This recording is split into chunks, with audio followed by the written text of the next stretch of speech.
তো আবার আমি চলে এলাম গাইস। আমি রুদ্র, আপনারা দেখছেন দ্য এমবিএ গাই।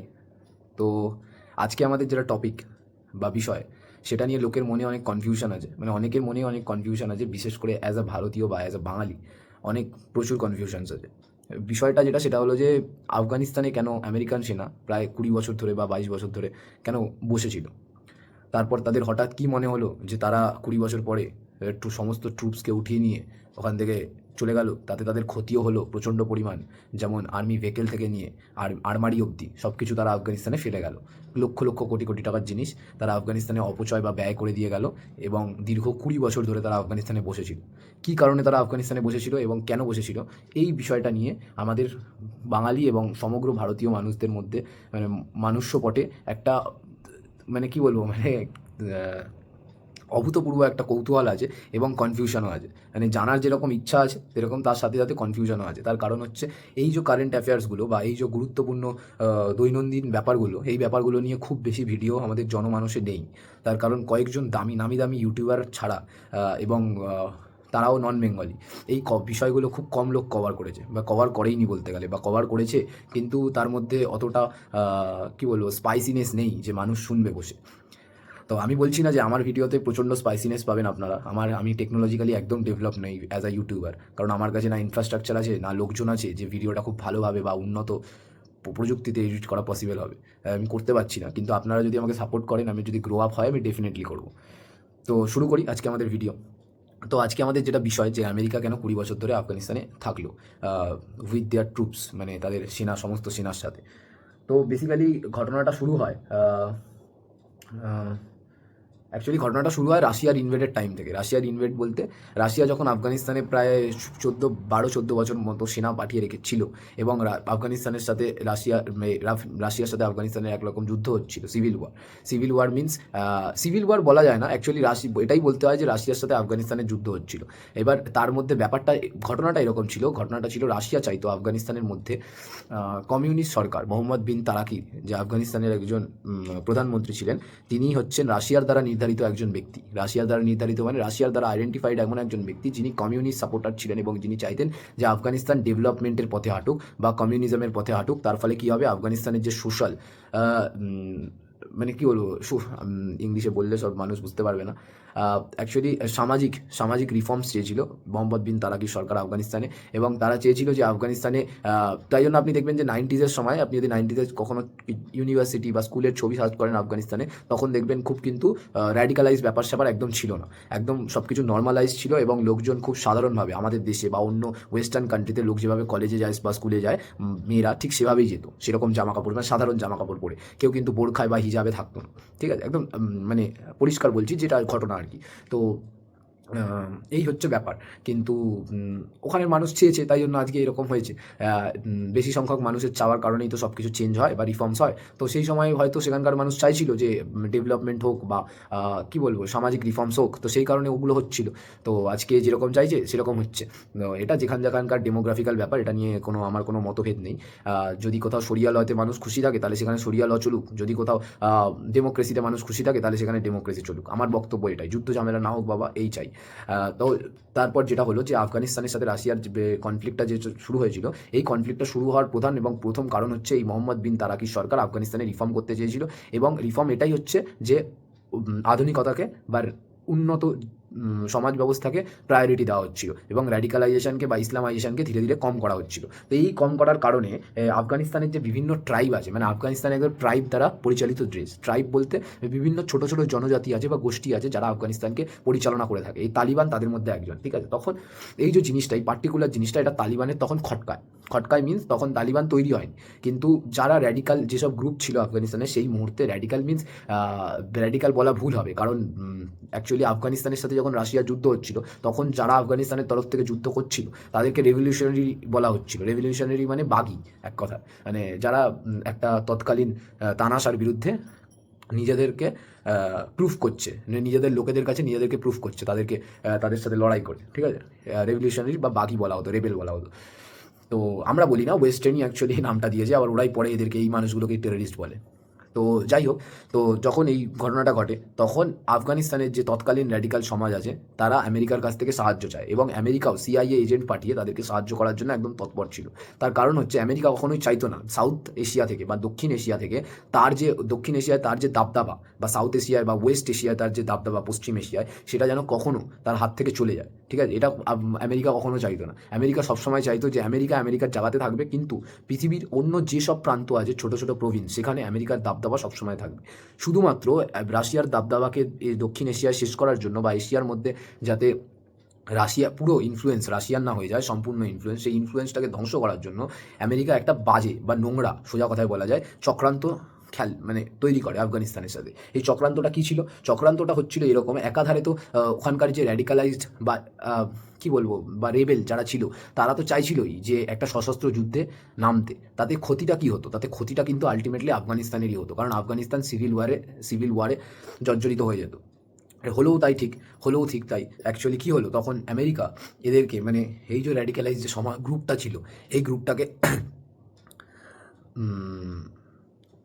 প্যালেস্তাইনে একদিন একটা মিটিংয়ের জন্য ডাকলো, আজকের যেটা প্যালেস্তাইন বা গাজা যে জায়গাটা আছে, সেখানে মিটিংয়ের জন্য ডাকলো, এবং সেখানে আমেরিকার বড় বড় বিদেশ সচিবরা উপস্থিত ছিলেন।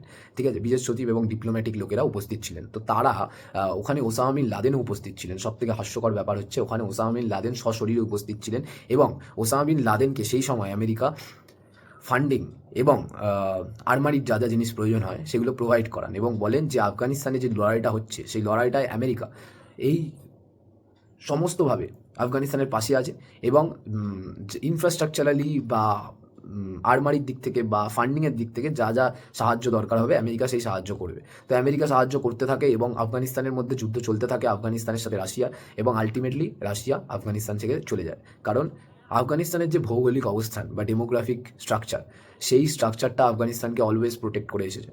সেই কারণে স্বয়ং আলেকজান্ডার, যাকে সিকান্দার বলা হয় হিস্ট্রিতে, তিনি আফগানিস্তান জয় করতে এসেছিলেন, এবং ব্যর্থতার হাত লেগে তিনি ফিরে চলে যান। আর আফগানিস্তান জয় করা একমাত্র আমাদের ভারতীয় রাজারা ছাড়া পৃথিবীর অন্য কোনো প্রান্তের রাজাদের পক্ষে পসিবল হয়নি। তাও সমসাময়িক কোনো রাজা নেই, প্রায় আজ থেকে 2500-3000 বছর আগে রাজা বিক্রমাদিত্য, এবং তার পরবর্তী সময়ে চন্দ্রগুপ্ত মৌর্য, সম্রাট অশোক, এদের সাম্রাজ্যের অন্তর্ভুক্ত ছিল আফগানিস্তান। বাকি তারপরে আর আফগানিস্তান কেউ জয় করতে পারেনি, কারণ একমাত্র কারণ হচ্ছে আফগানিস্তানের ডেমোগ্রাফিক কন্ডিশন। যদি আপনি আফগানিস্তানকে অ্যাটাক করেন, তাহলে আফগানিস্তানের যে ডেমোগ্রাফিক কন্ডিশন বা যে ভৌগোলিক অবস্থান আছে, সেই অবস্থানের কারণে আপনি হেরে যাবেন। ডেমোগ্রাফিক কন্ডিশন বলছি, সরি, খুব ভুল হচ্ছে, জিওগ্রাফিক কন্ডিশন। ঠিক আছে, পলিটিক্যাল বা জিওগ্রাফিক কন্ডিশন যে আছে, সেই অনুযায়ী আপনি হেরে যাবেন। খুব কষ্টসাধ্য ওখানকার জলবায়ু, ওখানের লোকেরা ছাড়া বা তালিবান ছাড়া ওটাকে কন্ট্রোল করা সবার পক্ষে সম্ভব নয়। এবার চলে আসি, এটা তো হলো, রাশিয়া হেরে গেল, দিয়ে রাশিয়া চলে গেল। তারপরে তো সব কিছু ঠিক হয়ে যাচ্ছিল, কিন্তু তখন অলরেডি তালিবান ফর্ম হয়ে গেছিলো। এবার তালিবান যখন ফর্ম হয়ে গেছিলো, তখন তালিবান চেষ্টা করছিল যে তাদের যে দাবদাবা আছে বা তাদের যে আধিপত্য আছে, সেটা পুরো দেশের মধ্যে কায়েম করার, আফগানিস্তানের মধ্যে কায়েম করার। এবার কায়েম করতে গিয়ে কী করছিল, কায়েম করতে গিয়ে ওরা পুরো দেশকে র্যাডিকালাইজড বানিয়ে দিয়েছিল, এবং একটা তো সুস্থ স্বাভাবিক সমাজ ছিল, যেখানে লোক শান্তশিষ্টভাবে ঘুরে বেড়াতো, কেউ কারোর ওপর হট করে চড়াও হয়ে যেত না, কোনো ক্রাইম হতো না। কিন্তু এবার কি হলো, এবার আস্তে আস্তে ধীরে ধীরে আফগানিস্তানে ক্রাইম রেট অনেক বেড়ে গেল, ক্রাইম হওয়া শুরু হলো, এবং বিচার যেটা রাস্তায় হতে লাগলো। ছোট ছোট মেয়েরা, ক্লাস 5-6-এর পড়ার বয়সের মেয়েরা আর স্কুলে যেতে পারলো না, তাদের আস্তে আস্তে ঘরে বন্ধ করে দেওয়া হলো। এই এই যে র্যাডিকালাইজড যে ব্যাপারটা আফগানিস্তানে চালু হলো, এই চালু হওয়ার পরে তালিবান রাস্তায় লোককে মারতে শুরু করলো বিচারের নামে, ল্যাম্পপোস্টে যেখানে সেখানে লোককে মেরে ঝুলিয়ে দিচ্ছিল। তো এই যে অরাজক পরিস্থিতি আফগানিস্তানে তৈরি হলো, এই আফগানিস্তানে অরাজক পরিস্থিতি তৈরি হওয়ার পেছনে এক এবং অন্যতম নাম হচ্ছে আমেরিকা। ঠিক আছে, আমেরিকাই সব করলো, কিন্তু একটা সুস্থ সামাজিক সুন্দর সমাজকে উস্কিয়ে দিয়ে বিগড়ে দিল। এবার বিগড়ে দেওয়ার পরে যেটা আমেরিকা করলো, সেটা হলো যে আমেরিকা যে মিডিল ইস্টের যে কান্ট্রিগুলো আছে, সেই কান্ট্রিগুলোতেও নিজের অধ্যত্ব বা আধিপত্য দেখাতে শুরু করলো। সেই কান্ট্রিগুলোর মধ্যে হচ্ছে কুয়েত, কাতার, ইয়ামেন। ঠিক আছে, এই যে কান্ট্রিগুলো, বাহরিন, এই কান্ট্রিগুলোতে আমেরিকা নিজের প্রভাব বিস্তার করতে শুরু করলো। এবার প্রভাব বিস্তার করতে কীভাবে শুরু করলো, সেই সময় রাশিয়ার সাথে যুদ্ধ কমপ্লিট হয়ে যাওয়ার আগে, রাশিয়ার সাথে যুদ্ধ শেষ হয়ে যাওয়ার আগে, সেই সময় ওখানে সাদ্দাম হোসেন ছিলেন। তো সাদ্দাম হোসেন যখন কাতার বা কুয়েতে তেলের জন্য, একটা ওদের মধ্যে একটা মিসআন্ডারস্ট্যান্ডিং হয়েছিল। ওরা সব একই ছিল, সবই ওরা এক, ঠিক আছে? কিন্তু ওদের মধ্যে কোনো একটা মিসআন্ডারস্ট্যান্ডিং হয়েছিল, ওটা সবসময় হতে থাকে তেলের পয়সার কারণে। তো সেই কারণে ওরা কী করেছিল, ওরা সরাসরি কুয়েত আক্রমণ করেছিল। কুয়েত আক্রমণ করেছিল কে? সাদ্দাম হোসেন। যখন সাদ্দাম হোসেন কুয়েত আক্রমণ করেছিল তখন ওসামা বিন লাদেন কুয়েতের সরকারকে বলেছিল যে আমি তো এখানকার ইউএই ছেলে, তো আমি আমার দেশকে নিজে প্রোটেক্ট করতে সক্ষম আছি, তোমরা আমেরিকাকে ডেকো না, তোমরা আমার সাহায্য নাও। কিন্তু ওসামা বিন লাদেনকে সেই সময় কুয়েত এবং ইউই সরকার ব্যান করে দিয়েছিল। এই ব্যানটা করার পরে ওসামা বিন লাদেন ওই দেশ ছেড়ে আফগানিস্তান চলে আসে এবং আফগানিস্তানে এসে কোনো ভালো কাজ, কিচ্ছু বড় কিছু করেনি। ওর মায়ের আর বাবার ডিভোর্স হয়েছিল যখন, তখন একটা হিউজ অ্যামাউন্ট অফ মানি ওরা মানে মা আর ছেলে মিলে ওরা বড় করেছিল। প্রায় মানিটা অ্যামাউন্টটা হচ্ছে প্রায় 200 কোটি টাকা। আর তার মধ্যে কিছু টাকা প্রায় 25% অফ মানি ও ইনভেস্টমেন্ট করে ফেলেছিল অলরেডি ওর একটা সফটওয়্যার কোম্পানি। বা যেহেতু ও একটা সিভিল ইঞ্জিনিয়ার ছিল, তো ওর পক্ষে একটা সফটওয়্যার কোম্পানি রান করা পসিবল ছিল না। ও সেটা ডাউনফল আসে এবং ক্র্যাশ করে যায় কোম্পানি। তো ও কী করে, ও সেই সময় এই অফারটা কুয়েতের কাছে রেখেছিল। যখন কুয়েত না মানে তখন ও আফগানিস্তানে চলে আসে। আফগানিস্তানে চলে এসে আল কায়দা বানায়। তাই জন্য ওসামা বিন লাদেনকে মানে কী বলবো, প্রডিউসার অফ আল কায়দা বলা হয়। মানে ওই আল কায়দাকে ফর্ম করেছে, ফর্মার যে চিফ বা যাই বলতে পারেন, মানে ওর বানানো আল কায়দাটা। আর তালিবান অলরেডি এক্সিস্ট করতো। তার কারণ হচ্ছে তালিবানের যে ফাউন্ডার আছে তার নাম হচ্ছে মোল্লা উমার। ই বিলংস টু আফগানিস্তান অনলি, ঠিক আছে? ও আফগানিস্তানে বাড়ি ছিল মোল্লা উমারের। তো ও তালিবান ফর্ম করেছিল। আর আল কায়দা ফর্ম করেছিল হচ্ছে ওসামা বিন লাদেন। তো ওসামা বিন লাদেন যখন আল কায়দা ফর্ম করলো তখন অলরেডি আফগানিস্তানের রাশিয়ার সাথে যুদ্ধ চলছে। তো রাশিয়ার সাথে যুদ্ধে আফগানিস্তানে প্রচণ্ড সাহায্য করলো Osama bin Laden. Even Pakistan থেকে যেসব লড়াকে আসতো, মানে পাস্তুন লড়ার জন্য আফগানিস্তানের হয়ে রাশিয়ার সাথে লড়ার জন্য যেসব লড়াকে পাকিস্তান থেকে আফগানিস্তানে পাঠানো হতো, সেই সব মানুষদেরকেও ট্রেনিং দিতে হচ্ছে ওসামা বিন লাদেন। তো ওসামা বিন লাদেনের যখন এই জিনিসটা কমপ্লিট হয়ে গেল আর যখন আফগানিস্তান থেকে রাশিয়া চলে গেল, তখন কিন্তু এদের কাছে করার মতো আর কিছু ছিল না। এরা নিজের দেশে শুধু সন্ত্রাসবাদী তৈরি করছিল, ট্রেনিং দিচ্ছিল লোককে, আর লোকের হাতে অস্ত্র তুলে দিচ্ছিল। এবং মানে ধীরে ধীরে ধীরে ধীরে ধীরে ধীরে করে পুরো আফগানিস্তান বেল্ট থেকে নিয়ে পাকিস্তান বেল্ট অবধি সমস্ত সাধারণ সুস্থ স্বাভাবিক নাগরিককে র্যাডিক্যালাইজ করার একটা প্রচেষ্টা চালু হয়ে গেছিলো। মানে পুরো বলা যায় আইএস ইনফ্লুয়েন্স ওখানে শুরু হয়ে গেছিলো। এবার এই ইনফ্লুয়েন্সটা শুরু হয়ে যাওয়ার পর যখন আইএস আসে, সেই সময় আফগানিস্তানের ওসামা বিন লাদেন উনিও চেয়েছিল যে কোনো না কোনোভাবে আমেরিকা থেকে বদলা নিতে। কিসের বদলা? আমেরিকা থেকে কোন বদলা নিতে চান? আমেরিকা থেকে সেই অপমানের বদলা নিতে চান যেই অপমান সাদ্দাম হোসেনের সময় আমেরিকার জন্য ওসামা বিন লাদেনকে সইতে হয়েছে নিজেরই হোম কান্ট্রি থেকে, মানে নিজেরই দেশ। ওসামা বিন লাদেনকে যে ঠুকরিয়ে দিয়েছিল, মানে ওর যে সাহায্য নিতে চায়নি সেই সময়, যখন মক্কায় অ্যাটাক হয়েছিল, যখন সাদ্দাম হোসেন মক্কাকে দখল করে রেখেছিল লোক পাঠিয়ে, এবং কুয়েতেও অ্যাটাক করেছিল, সেই সময় ওসামা বিন লাদেন যখন ওদেরকে সাহায্য করার কথা বলেছিল, শুধুমাত্র আমেরিকার কারণে ওসামা বিন লাদেনকে নিজের দেশ থেকে বিতাড়িত হতে হয়েছিল। এই বদলা নেওয়ার জন্য 9/11 অ্যাটাক হয়। 9/11 ব্যাপারে আপনারা সবাই জানেন। আমেরিকার যে টুইন টাওয়ার, সেই টুইন টাওয়ারকে প্লেন হাইজ্যাকিংয়ের মাধ্যমে যে উড়িয়ে দেওয়া হয় এবং ওসামা বিন লাদেনের নেতৃত্বে এই টুইন টাওয়ার অ্যাটাক ঘটানো হয়। এবার এই অ্যাটাকে প্রায় 3,500 লোক মারা যায়। তখন আমেরিকার টনক নড়ে যে আমরা এতদিন ধরে খাইয়ে পড়িয়ে মন্ত্রণা দিয়ে একজন আতঙ্কবাদীকে ফুলিয়ে ফাঁপিয়ে তুলেছি, এবং যাকে এখন আমাদেরই সামলানো ইম্পসিবল হয়ে যাচ্ছে। যেখান থেকেই ছুটছি সে আমাকে সেখান থেকেই ছোবল মারছে, এরকম ব্যাপার। এবার যথারীতি আমেরিকার পক্ষে আর কিছু করা পসিবল ছিল না। তখন আমেরিকা আফগানিস্তানে ইনভেড করে পুরো পৃথিবীকে এটা বোঝানোর জন্য যে তারা ওসামা বিন লাদেনকে খুঁজছে পুরো পৃথিবীব্যাপী, এবং ওসামা বিন লাদেনের সূত্র তারা আফগানিস্তানে পেয়েছে। তো সেই কারণে তারা আফগানিস্তানে ইনভেড করেছে। আহারে, একটা মানুষকে খোঁজার জন্য গোটা এন্টায়ার দেশের 5 লাখ 6 লাখ লোককে এরা মেরে গেল বসে 20 বছরে, ঠিক আছে? খুব অসাধারণ ব্যাপার। এদের নিয়ে তাও আমি ভাবি যে মিডল ইস্টের যেসব শক্তিশালী দেশগুলো আছে, তারা তাও একে নিয়ে তাদের তাও কোনো সমস্যা নেই। গোটা সৌদি আরবের মতো একটা দেশের প্রশাসনিক ব্যবস্থা দেখে আমেরিকা, ঠিক আছে? মানে আমার হাসি পায় ভাই, কি কেহনা কেয়া চাতে হো ভাই, ঠিক আছে? তো যাই হোক, এটা আলাদা ব্যাপার। এটা নিয়ে আবার একটা অন্য ভিডিও বানাতে হবে। এটা বললে আমি ডিস্ট্র্যাক্ট হয়ে যাবো, অন্য লাইনে চলে যাবো। তো যেটা বলছিলাম, তো তখন আর আমেরিকার কাছে কোনো অপশান ছিল না। আমেরিকা সেনা পাঠিয়ে দিল আফগানিস্তানে ওসামা বিন লাদেনকে খোঁজার জন্য, এবং 2003 সালে ওসামা বিন লাদেনের ট্রেস ওরা পেয়েও গেল। কোথায়?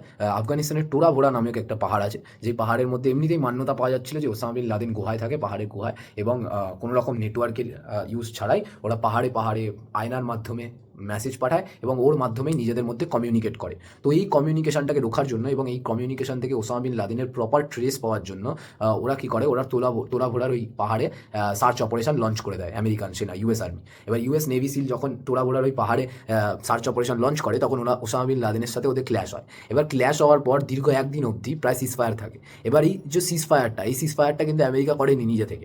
ওসামা বিন লাদেন আমেরিকাকে সিজফায়ার করতে বলে পাহাড় থেকে চিৎকার করে। এবার যখন সিজফায়ার করতে বলে তখন ওসামা বিন লাদেনের কথায় আমেরিকা নাকি মেনেও যায় এবং সিজফায়ার করে দেয়। এবার যখন সিজফায়ার করে দেয়, এই যে যেটুকু সিজফায়ারের যেটুকু সময়, যে 2-3 ঘন্টা বা 4 ঘন্টা যেটুকু সময়ের মধ্যে শুধু কমিউনিকেশন চলছিল ওসামা বিন লাদেন এবং ইউএস আর্মির মধ্যে, সেই কমিউনিকেশন পিরিয়ডে ওসামা বিন লাদেনের কমিউনিকেট করে যাচ্ছিল এবং ওসামা বিন লাদেন তোড়াবোড়া দিয়ে পাকিস্তানে পালিয়ে যায়।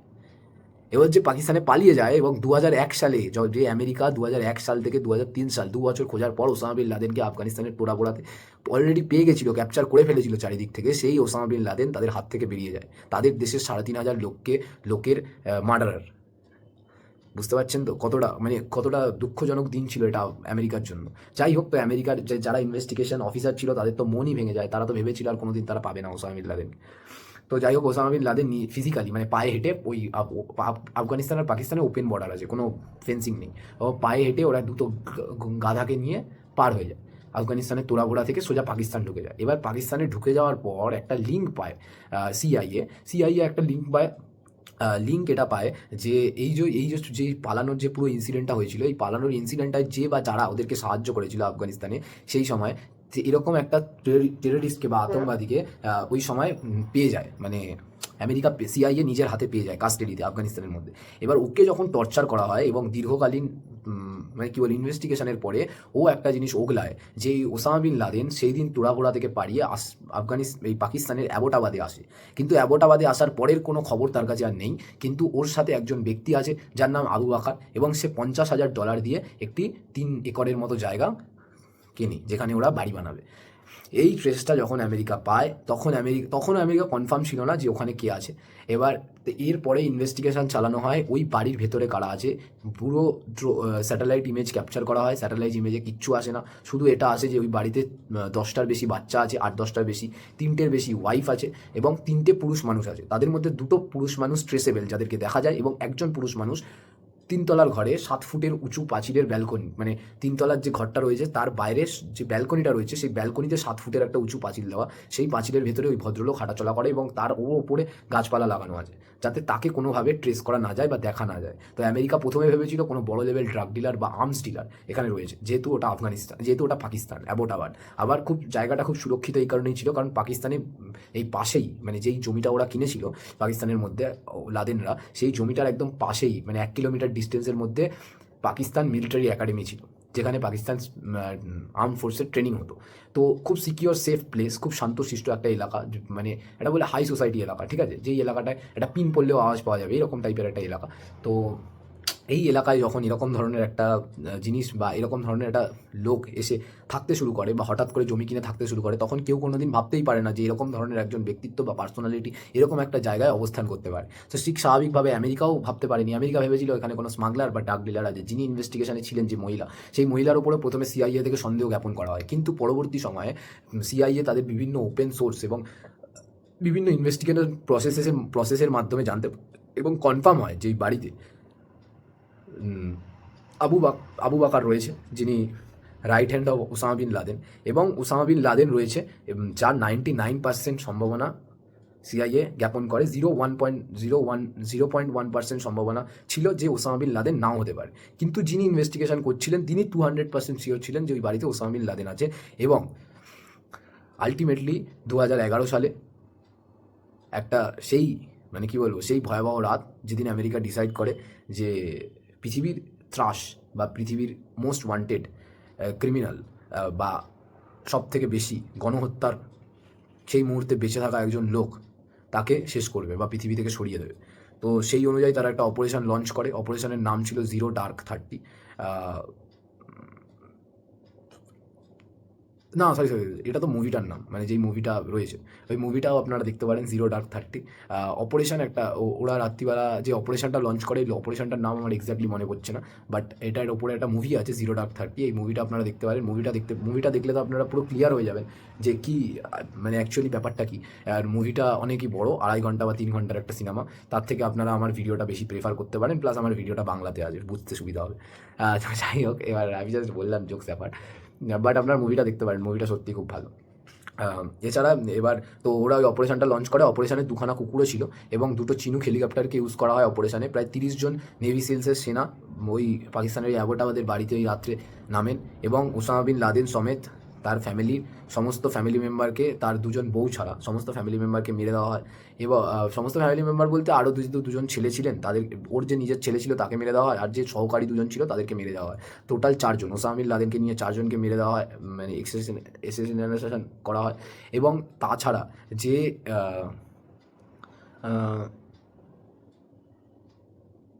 প্রায় 12 থেকে 13 জন বাচ্চাকে উদ্ধার করা হয় বাড়ি থেকে। ঠিক আছে, উদ্ধার মিন্স মানে ইনফরমেশান এটাই রয়েছে যে প্রায় 13 থেকে 14টা বাচ্চাকে পাওয়া যায়।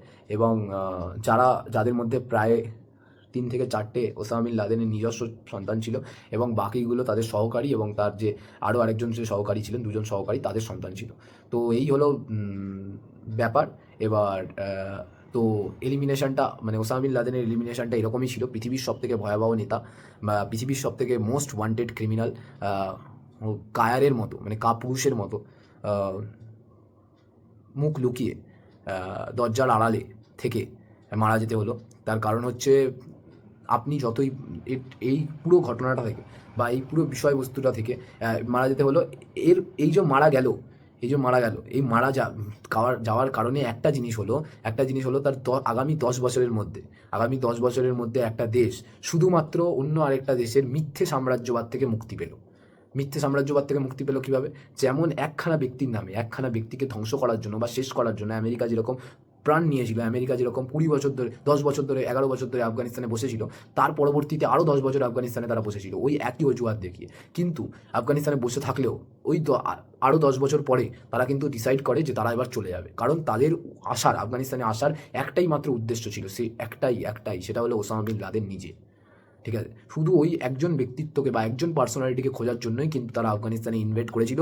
হ্যাঁ, আমরা মানছি যে এটার পেছনে আমেরিকার অনেক বড় ডিপ্লোমেসি ছিল। পুরো সাউথ এশিয়াতে একটা নিজস্ব আধিপত্য বা প্রতিপত্তি প্রভাব খাটানোর জন্য তারা আফগানিস্তানে ইনভেট করেছিল। যারা আফগানিস্তানকে যদি তারা কোনোভাবে জয় করে নিতে পারতো, তাহলে পুরো সাউথ এশিয়ায় তাদের একটা বিশাল আধিপত্য চলে আসতো। ভারত আর ওই আধিপত্যটাকে কোনোদিন ক্রস করতে পারতো না, বা চায়নাও কোনোদিন পারতো না ওই আধিপত্যটাকে ক্রস করতে। কিন্তু যেহেতু তারা আফগানিস্তানকে জিততে পারেনি এবং যেহেতু তাদের 10 বছর পরে ফিরে যেতে হয়, এবং ফিরে যেতে হয় এই কারণেই, কারণ তারা অলরেডি তাদের যে টার্গেট ওসামা বিন লাদেন তাকে হত্যা করে ফেলেছিল বা তাকে মেরে ফেলেছিল। তো সেই কারণে তাদেরকে ফিরে যেতে হয়। তো এবং ফিরে যেতে হয়, শুধু ফিরে গিয়ে যে মানে কি বলবো, তাদের যে অনেক লস হয়েছে বা অনেক ক্ষতি হয়েছে এরকম কিছু নয়।